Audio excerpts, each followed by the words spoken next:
بسم اللہ الرحمن الرحیم الحمد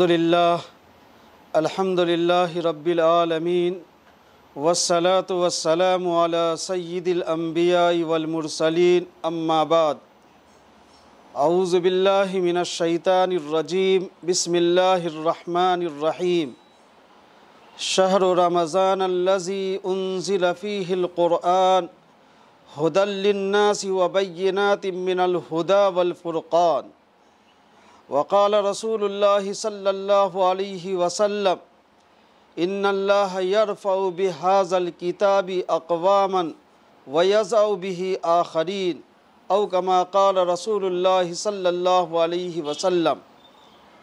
محترم ناظرین کرام، سامعین عظام، آج کی اس محفل میں گفتگو کا عنوان ہوگا قرآن کریم کتاب ہدایت۔ میں اس موضوع کے تحت 3 باتیں آپ کی خدمت میں پیش کروں گا۔ ان 3 باتوں سے پہلے سیرت کا ایک واقعہ آپ کے حوالے کرنا چاہوں گا تاکہ میری اگلی 3 باتوں پر عمل کرنا آسان ہو جائے۔ چنانچہ سیرت کے اندر یہ واقعہ لکھا ہوا ہے کہ رسول اللہ صلی اللہ علیہ وسلم کے ایک صحابی ہیں جن کا نام حضرت جلیبیب رضی اللہ تعالیٰ عنہ۔ ان کا رنگ کالا تھا، ان کی ہائٹ پستہ قد تھی، ان کی ناک تپچی تھی، شکل و شباہت بھی کوئی خاص نہیں تھی۔ ایک مرتبہ حضرت جلیبیب رضی اللہ تعالیٰ عنہ کے کاندھے پر رسول اللہ صلی اللہ علیہ وسلم نے ہاتھ ڈالا اور فرمایا، اے جلیبیب شادی کرو گے؟ حضرت جلیبیب نے کہا، یا رسول اللہ، میں مدینہ کا فقیر انسان ہوں، غریب انسان ہوں، محتاج انسان ہوں، کون باپ ہے جو میرے نکاح میں اپنی بیٹی کو دے گا؟ رسول اللہ نے دوبارہ پوچھا، اے جلیبیب بتاؤ تو صحیح، کیا تم نکاح کرنا چاہتے ہو؟ حضرت جلیبیب نے کہا، ہاں یا رسول اللہ، میں چاہتا ہوں۔ رسول اللہ صلی اللہ علیہ وسلم نے حضرت جلیبیب رضی اللہ تعالیٰ عنہ کو مدینہ کی خوبصورت لڑکی کے باپ کے پاس بھیجا کہ جا کر کے اس کے باپ کو تم اپنے نکاح کا پیغام دو۔ حضرت جلیبیب رضی اللہ تعالیٰ عنہ اس حسین لڑکی کے باپ کے پاس پہنچتے ہیں اور عرض کرتے ہیں کہ رسول اللہ نے آپ کو سلام کہا ہے۔ وہ صحابی خوشی میں مچلنے لگتے ہیں کہ رسول اللہ نے مجھے سلام بھیجا ہے۔ حضرت جلیبیب کہتے ہیں، ابھی آگے سنیے۔ وہ صحابی کہتے ہیں، بتاؤ آگے کیا ہے؟ حضرت جلیبیب کہتے ہیں کہ رسول اللہ صلی اللہ علیہ وسلم نے آپ کے بیٹی کے نام میرے نکاح کا پیغام بھیجا ہے۔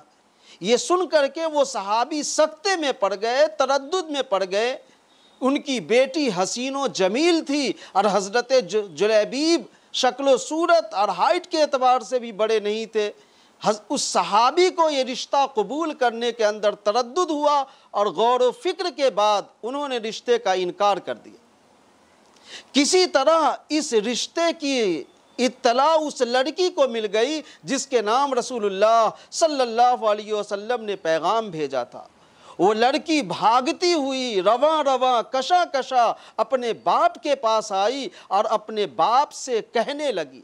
اس لڑکی نے اپنے باپ سے کیا کہا؟ اردو شاعر نے اس کی ترجمانی کی ہے۔ اس لڑکی نے اپنے باپ سے کہا، غور کر ابا نہ اس کے رنگ تو کالے کو دیکھ، غور کر ابا نہ اس کے رنگ تو کالے کو دیکھ، میں یہ کہتی ہوں کہ اس کے بھیجنے والے کو دیکھ۔ میں نے مانا کہ یہ کالا حسن میں بھی ماند ہے، میں نے مانا کہ یہ کالا حسن میں بھی ماند ہے، بھیجنے والا تو ابا چوندھویں کا چاند۔ یہ صحابیاں ہیں جنہوں نے رسول اللہ صلی اللہ علیہ وسلم کے پیغام پر اپنی جان کو نچھاور کر دیا اور رسول اللہ کے پیغام کو قبول کیا، اور اس حسین و جمیل خاتون لڑکی کی شادی حضرت جلیبیب سے ہوئی۔ پھر اللہ تعالیٰ نے اس نکاح میں اتنی برکتیں دی، اتنی رحمتیں دی کہ حضرت جلیبیب رضی اللہ تعالیٰ عنہ کا گھر دولتوں سے بھر گیا۔ وہ جلیبیب جو کل تک دوسرے کی روٹی پہ پل رہے تھے، آج ان کے گھر سے غریبوں کا کھانا جا رہا تھا۔ یہ برکت اور یہ رحمت اس لیے نازل ہوئی کہ ان دونوں نے رسول اللہ کے حکم کی تعمیل کی، اس لیے ان کے گھر میں رحمت و برکتوں کا نزول ہوا۔ اس پیغام کو، اس واقعے کو سنا کر کے میں آپ کو یہ سبق دینا چاہتا ہوں کہ اگلی جو باتیں میں آپ کی خدمت میں رکھوں، اس جذبے سے سنیے کہ انشاءاللہ ہم اس پہ عمل کریں گے۔ میں 3 باتیں قرآن کے تعلق سے اس ماہ مبارک کی مناسبت سے کہنا چاہوں گا۔ پہلی بات، قرآن کے بارے میں یہ عرض کرنا چاہوں گا کہ قرآن کا تعارف کیا ہے، قرآن کی حقیقت کیا ہے۔ اللہ تعالیٰ نے قرآن مجید کا تعارف سورہ بقرہ آیت نمبر 2 کے اندر پیش کیا ہے۔ اللہ تعالیٰ نے فرمایا الف لام میم ذالک الکتاب لا ریب فیہ ھدی للمتقین۔ اللہ نے قرآن کے بارے میں فرمایا کہ یہ وہ کتاب ہے جس میں ذرہ برابر شک کی گنجائش نہیں ہے، اور یہ ہدایت ہے متقیوں کے لیے۔ گویا اللہ تعالیٰ نے اس آیت کے اندر قرآن کا جامع تعارف پیش کرایا ہے کہ قرآن دنیا کی وہ واحد کتاب ہے جس میں ذرہ برابر شک کی گنجائش نہیں ہے۔ نہ اس کے لفظ میں شک کر سکتے ہیں، نہ اس کے ورڈ میں شک کر سکتے ہیں، نہ اس کے زبر زیر پیش میں شک کر سکتے ہیں، نہ اس کے بیان کردہ احکام میں شک کر سکتے ہیں، نہ اس کے بیان کردہ واقعات میں شک کر سکتے ہیں۔ گویا پورا قرآن یہ ایک سچی اور ایک پکی کتاب ہے۔ اب اگر کوئی قرآن کے اندر شکوک و شبہات پیدا کرتا ہے تو یہ اس کے عقل کی، اس کے سمجھ کی، اس کے فکر کا قصور ہے، ورنہ قرآن کریم شکوک و شبہات سے بالائے تر کتاب ہے۔ ابھی میرے ذہن میں ایک واقعہ یاد آ رہا ہے، آپ کی خدمت میں پیش کرنا چاہوں گا۔ مصر کے اندر ایک یہودی عالم داخل ہو رہا تھا اس ارادے سے کہ مصر کے اندر جا کر کے مسلمانوں کے اندر قرآن کے بارے میں شکوک و شبہات پیدا کروں گا، اور جب قرآن کے بارے میں مسلمان شک کرنے لگیں گے تو اس کا ایمان خود بخود ختم ہو جائے۔ چنانچہ وہ یہودی عالم مسلمانوں کے بھیس میں مصر کے اندر داخل ہوا۔ جب مصر کے اندر انٹری کر رہا تھا تو مصر کے جنگل میں ایک مسلمان چرواہا بکری چرا رہا تھا۔ اس یہودی نے سوچا کہ سب سے پہلے اسی چرواہے کو ٹارگٹ کرتا ہوں۔ چنانچہ وہ یہودی مسلمان چرواہے کے پاس جاتا ہے اور کہتا ہے میں مسلمان ہوں۔ چرواہا کہتا ہے مبارک، آپ مسلمان ہیں۔ پھر یہودی کہتا ہے کہ مجھے ایک مسئلے کے بارے میں آپ سے ڈسکس کرنا ہے۔ اس چرواہے نے کہا بولیے کیا مسئلہ ہے؟ اس یہودی عالم نے کہا کہ میں قرآن پڑھتا ہوں لیکن قرآن کے اندر ریپیٹ ہے، تکرار ہے، ایک ہی آیت بار بار آئی ہے، لہٰذا میرا مشورہ یہ ہے کہ اس آیت کو حذف کر دیا جائے، ڈیلیٹ کر دیا جائے، تاکہ حافظوں کو یاد کرنا آسان ہو اور تراویح سنانا آسان ہو۔ اس مسلمان چرواہے نے کیا جواب دیا؟ مسلمان چرواہے نے اس یہودی سے کہا کہ بھائی میں آپ کے سوال کا جواب بعد میں دوں گا، پہلے آپ ایک کام کریں کہ آپ کے جسم میں، آپ کے باڈی میں بھی ریپیٹ ہے، آپ کے ہاتھ 2 ہیں، آپ کے پاؤں 2 ہیں، آپ کے کان 2 ہیں، آپ کے آنکھ 2 ہیں، یہ آپ کے جسم پہ بوجھ ہے۔ لائیے پہلے میں آپ کا ایک ہاتھ کاٹ دیتا ہوں، ایک پاؤں کاٹ دیتا ہوں، ایک آنکھ نکال دیتا ہوں، ایک کان کاٹ دیتا ہوں، تاکہ آپ کے جسم کا ریپیٹ ختم ہو جائے۔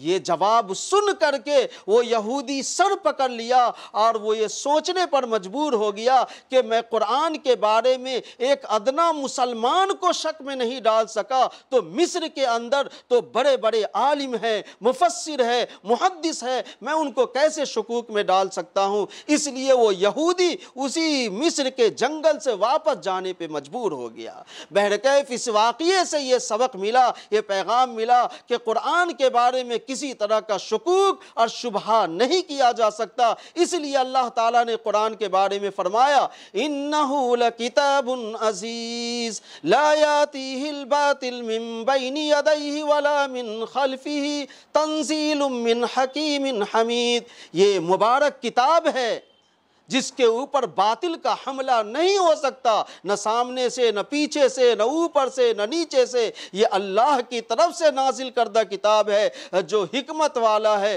اور دانا ہے۔ کچھ دنوں پہلے ہندوستان کے اندر ایک نالائق شخص، ایک کم عقل شخص نے قرآن کے بارے میں سپریم کورٹ میں مقدمہ دائر کیا کہ قرآن کی آیتوں کو حذف کر دیا جائے۔ میرے دوستو، میں آپ کو پیغام دینا چاہوں گا، اس کا نتیجہ پورے ملک کو معلوم ہے کہ اس نے قرآن کو بدلنے کی کوشش کی، اللہ نے خود اس آدمی کو بدل دیا اور اسلام کی دولت سے اللہ نے اس کو محروم کر دیا، اور آج وہ جتیندر تیاگی کے نام سے جانا جاتا ہے۔ دوسرا پیغام میں آپ کو یہ دینا چاہوں گا قرآن کے تعلق سے کہ قرآن محفوظ کتاب ہے۔ پوری دنیا کے اندر قرآن وہ واحد کتاب ہے کہ وہ جب سے نازل ہوئی ہے آج تک وہ محفوظ ہے اور قیامت تک محفوظ رہے گی، اس میں نہ تبدیلی کی جا سکتی ہے اور نہ ترمیم کی جا سکتی ہے۔ چنانچہ اللہ تعالیٰ نے فرمایا اِنَّا نَحْنُ نَزَّلْنَا الذِّكْرَ وَإِنَّا لَهُ لَحَافِظُونَ، ہم نے قرآن کو نازل کیا اور قرآن کی حفاظت کی ذمہ داری ہم نے لی۔ مجھے اس آیت کے ضمن میں ایک واقعہ یاد آ رہا ہے جو آپ کے حوالے کرنا چاہوں گا کہ آج سے 70 اور 100 سال پہلے اس ملک ہندوستان پر انگریزوں کی حکومت تھی اور انگریزوں کا مقابلہ مسلمان کر رہے تھے۔ انگریز حیران تھے کہ آخر مسلمانوں کے ایمان کے اندر یہ جذبہ اور یہ شوق کہاں سے پہنچ رہا ہے۔ تحقیق کرنے کے بعد انگریزوں کو معلوم ہوا کہ مسلمانوں کے اندر جو جوش اور جو جذبہ اور جو ایمانی حرارت پیدا ہو رہی ہے وہ قرآن سے۔ لہٰذا انگریزوں نے یہ فیصلہ کیا کہ پورے ہندوستان کی دکان سے قرآن کو خرید کر جلا دیا جائے۔ اس ناپاک ارادے سے انگریزوں نے بک اسٹال اور دکانوں سے زیادہ قیمت دے کر کے قرآن خرید کر کے جلانا شروع کر دیا تاکہ ہندوستانی مسلمانوں کا ایمان ختم ہو جائے۔ اس واقعے کا علم دہلی کے اندر ایک مولانا کو ہوا جن کا نام مولانا باقر تھا۔ جب مولانا باقر کو اس کا علم ہوا تو وہ ایک 7 سال کے حافظ قرآن کو لے کر کے انگریز کے بڑے افسر کے پاس پہنچتے ہیں، اور مولانا اس انگریز کو کہتے ہیں کہ اس بچے سے قرآن جہاں سے سننا ہے سنو۔ چنانچہ مولانا نے 7 سال کے حافظ کو حکم دیا اور وہ بچہ مختلف جگہ سے قرآن پڑھ کر کے انگریز کو سنایا۔ جب انگریز قرآن کو سنا تو ششدر اور حیران رہ گیا۔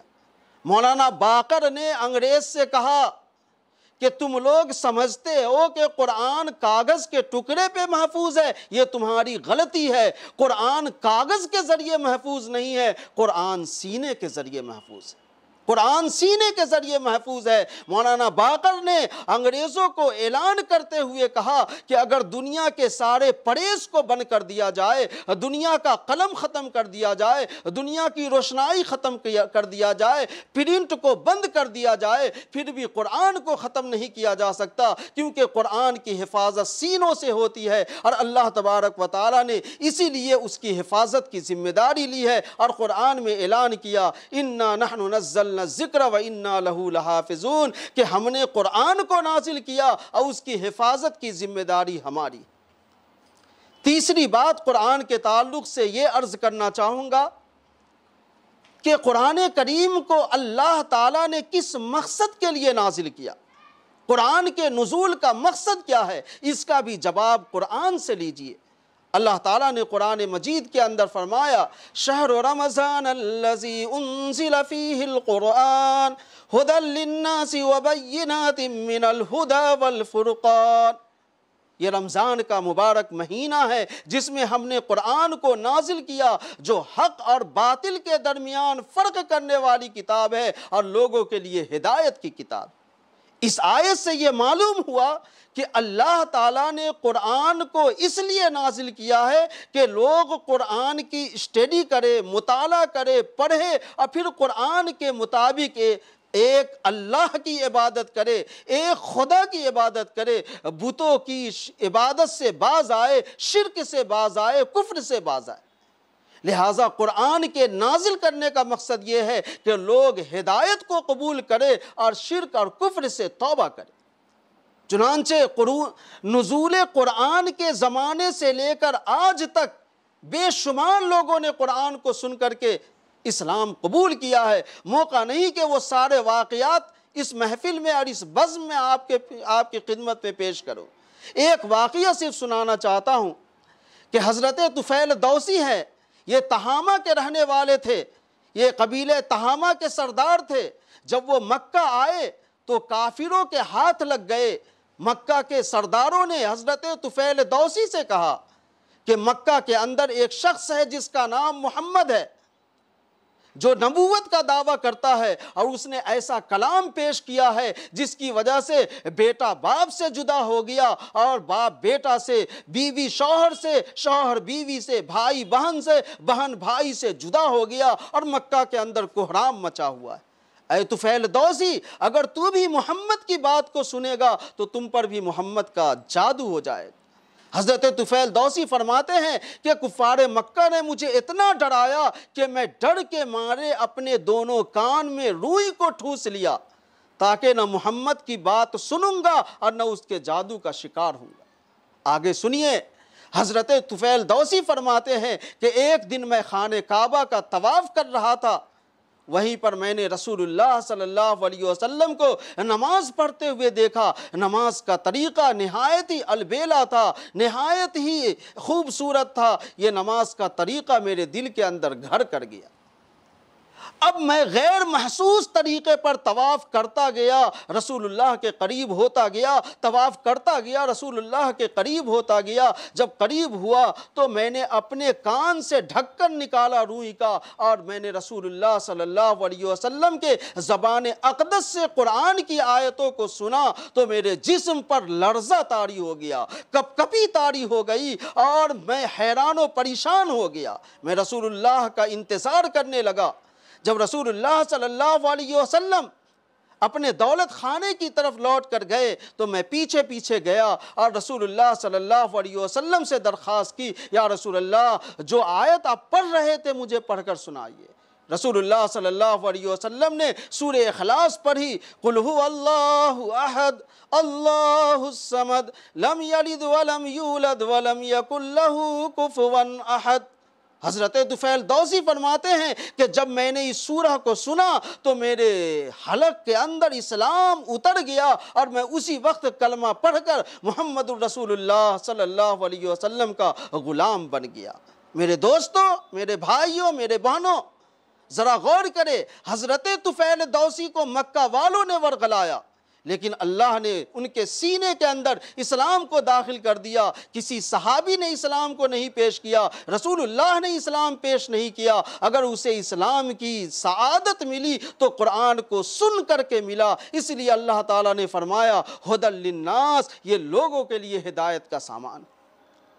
لیکن میں یہاں پر رک کر کہنا چاہوں گا، اور میری بات غور سے سنیں، کہ پوری دنیا کے اندر مسلمان وہ خوش نصیب قوم ہے کہ آج اس کے پاس اللہ کا کلام قرآن ہے۔ اس اعتبار سے یہ مسلمان خوش نصیب قوم ہے۔ لیکن اس کے ساتھ ساتھ میری کڑوی بات بھی سنیے کہ آج پوری دنیا کے اندر سب سے بدنصیب مسلمان بھی ہے، مسلمان ہیں کہ وہ قرآن کریم کے رہتے ہوئے بھی وہ آج پوری دنیا کے اندر پٹ رہے ہیں، پوری دنیا کے اندر ان پہ ظلم ہو رہا ہے، ان پہ ستم ہو رہا ہے۔ اس کی وجہ یہ ہے کہ آج مسلمانوں نے اپنا رشتہ قرآن سے توڑ دیا، مسلمانوں نے اپنا رشتہ قرآن سے ختم کر لیا، قرآن کے احکام سے، قرآن کے فرامین سے، قرآن کی تعلیمات سے اپنے آپ کو دور کر لیا۔ اس لیے آج وہ مصیبت کے اندر مسلمان مبتلا ہے۔ میرے دوستو، آج پوری دنیا کا جائزہ لیجئے، افغانستان کی سرزمین ہو یا عراق کی سرزمین ہو یا فلسطین کی سرزمین ہو یا سیریا کی سرزمین ہو یا لیبیا کی سرزمین ہو یا چیچینیا کی سرزمین ہو یا برما کی سرزمین ہو یا انڈیا کی سرزمین ہو، آج پوری دنیا کے اندر مسلمانوں پر ظلم اور ستم ہو رہا ہے۔ اس کے بہت سارے وجوہات اور اسباب ہو سکتے ہیں، ان میں سے سب سے بڑی وجہ یہ ہے کہ مسلمانوں نے قرآن سے رشتہ توڑ لیا، اس لیے اللہ نے ان کے اوپر مصیبتوں کے پہاڑ کو نازل کر دیا۔ اور یہ میں اپنی طرف سے نہیں کہہ رہا ہوں، رسول اللہ صلی اللہ علیہ وسلم نے ارشاد فرمایا، ان اللہ یرفع بہذا الکتاب اقواما ویضع بہ آخرین۔ اللہ تعالیٰ اس قرآن کے ذریعے لوگوں کو اٹھاتے بھی ہیں اور اسی قرآن کے ذریعے لوگوں کو گراتے بھی ہیں۔ علامہ اقبال نے اسی پس منظر میں کہا تھا، وہ معزز تھے زمانے میں مسلمان ہو کر، وہ معزز تھے زمانے میں مسلمان ہو کر، آج تم خوار ہوئے تارک قرآن ہو کر۔ اس لیے میں آج کے اس بزم میں آپ کو پیغام دینا چاہوں گا کہ قرآن سے رشتہ استوار کیجئے اور قرآن کی تعلیمات پر چلیے، جب جا کر کے اللہ تعالیٰ ترقی عطا فرمائے گا اور مسلمانوں کو روب اور اللہ تعالیٰ اس کو آگے اٹھائے گا اس قوم کو۔ میرے دوستو، مجھے افسوس کے ساتھ کہنا پڑ رہا ہے کہ آج مسلمانوں نے قرآن کو مردوں کی کتاب بنا لیا۔ میری بات سمجھیے، آج مسلمانوں نے قرآن کو مردوں کی کتاب بنا لیا ہے۔ جب دادا مرتا ہے تو قرآن یاد آتا ہے، جب نانا مرتا ہے تو قرآن یاد آتا ہے، جب دادی مرتی ہے تو قرآن یاد آتا ہے، پھر قرآن یاد نہیں آتا۔ افسوس کے ساتھ کہنا پڑ رہا ہے کہ آج مسلمانوں نے قرآن کو اوپننگ کی کتاب بنا لیا ہے۔ جب مکان کی اوپننگ ہو، دکان کی اوپننگ ہو تو قرآن یاد آتا ہے، اس کے علاوہ قرآن یاد نہیں آتا۔ آج مسلمانوں نے قرآن کو جنات اور بھوت کی کتاب بنا لیا ہے۔ جب کسی کے اوپر جنات اور بھوت کا اثر ہو تو اس سے دم کیا جاتا ہے، پھر قرآن یاد نہیں آتا۔ آج افسوس کا مقام یہ ہے کہ مسلمانوں نے قرآن کو شادی کی کتاب بنا لیا ہے۔ جب بیٹی کو جہیز دینا ہو تو قرآن یاد آتا ہے، پھر قرآن یاد نہیں آتا۔ میرا سوال یہ ہے کہ کیا قرآن انہی رسم و رواج کے لیے نازل کیا گیا ہے؟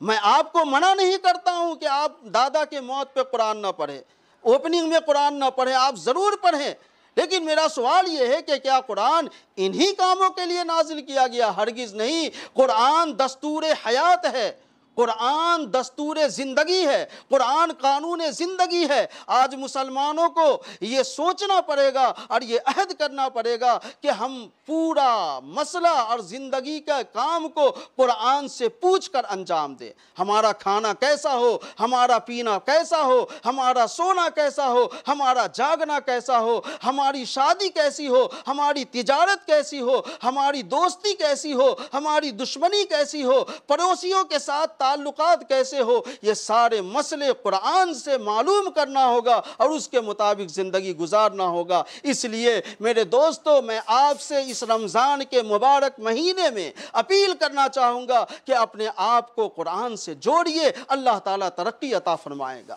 حضرت عمر رضی اللہ تعالیٰ عنہ کا واقعہ یاد آیا۔ ایک مرتبہ حضرت عمر رضی اللہ تعالیٰ عنہ لشکر اسلام کو لے کر کے مکہ کے وادی سے گزر رہے تھے۔ چلچلاتی دھوپ کے اندر مکہ کے وادی میں ٹھہر گئے، پیچھے پورا قافلہ ٹھہر گیا۔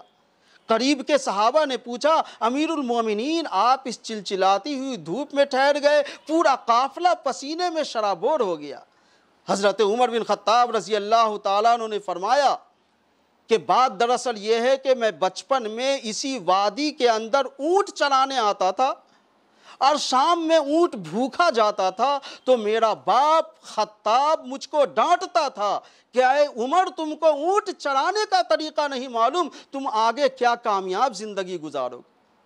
لیکن آج میں سوچتا ہوں کہ کل میرا باپ مجھ کو تانا دیتا تھا کہ عمر تو کیا کامیاب زندگی گزارے گا، لیکن جب اللہ نے مجھے قرآن کی دولت سے نوازا تو آج اللہ نے مجھ کو خلیفۃ المسلمین بنا دیا، امیر المومنین بنا دیا۔ اس لیے رسول اللہ صلی اللہ علیہ وسلم نے فرمایا اللہ تعالیٰ قرآن کے ذریعے سے ترقی عطا فرماتے ہیں، اس لیے مسلمانوں کے لیے لازم ہے کہ وہ قرآن کے مطابق زندگی گزارے۔ اور آخری پیغام یہ ہے کہ اس وقت الحاد کا زمانہ ہے، ایمان پر ڈاکہ ڈالنے کا زمانہ ہے، ایمان کے اوپر حملہ کرنے کا زمانہ ہے۔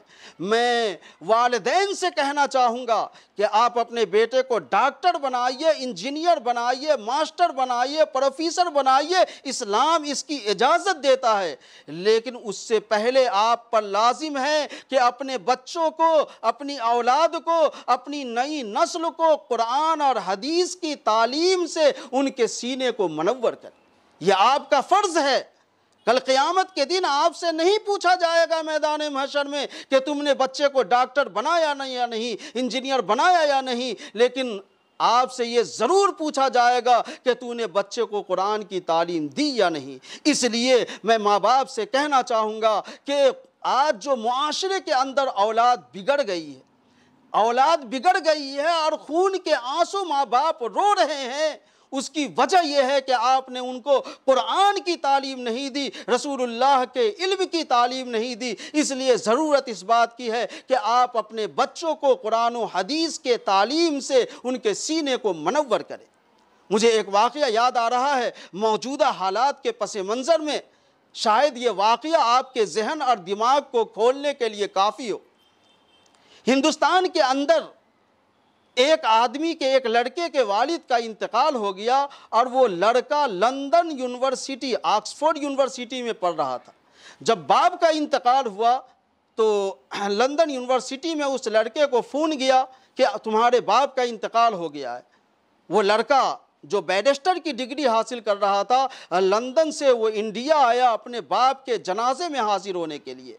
جب جنازہ حاضر ہو گیا اور امام صاحب جنازہ پڑھانے کے لیے ٹھہر گئے تو وہ بیرسٹر لڑکا چیخے مار مار کر کے رونے لگا، صفیں ٹوٹ گئی، بھگدڑ مچ گئی، اور سارے لوگ اس لڑکے کو سمجھانے لگے کہ باپ کے مرنے پہ روتے کیوں ہو، نہ جانے کتنے باپ دنیا سے چلے گئے ہیں، ہر ایک کے باپ مرتے ہیں۔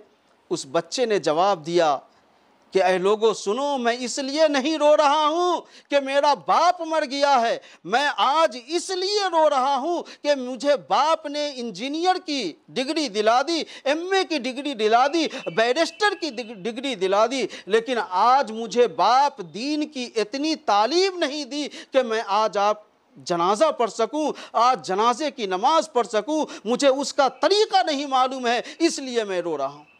میرے دوستوں، میرے بھائیوں، یہ ایک لڑکے کا واقعہ نہیں ہے، آج نہ جانے کتنے ایسے لڑکے ہیں کہ اسے باپ کا جنازہ پڑھنے نہیں آتا۔ میں سوال یہ کرنا چاہتا ہوں کہ آیا اس بچے کی غلطی ہے یا پیرنٹس کی غلطی ہے؟ یقیناً پیرنٹس کی غلطی ہے۔ اس لیے ضرورت اس بات کی ہے کہ اپنے بچوں کو قرآن و حدیث کے تعلیم سے ان کے سینے کو منور کرے۔ رسول اللہ صلی اللہ علیہ وسلم نے ارشاد فرمایا، خیرکم من تعلم القرآن وعلمہ، تم میں سے بہترین شخص وہ ہے جو قرآن کو سیکھتا اور سکھاتا ہے۔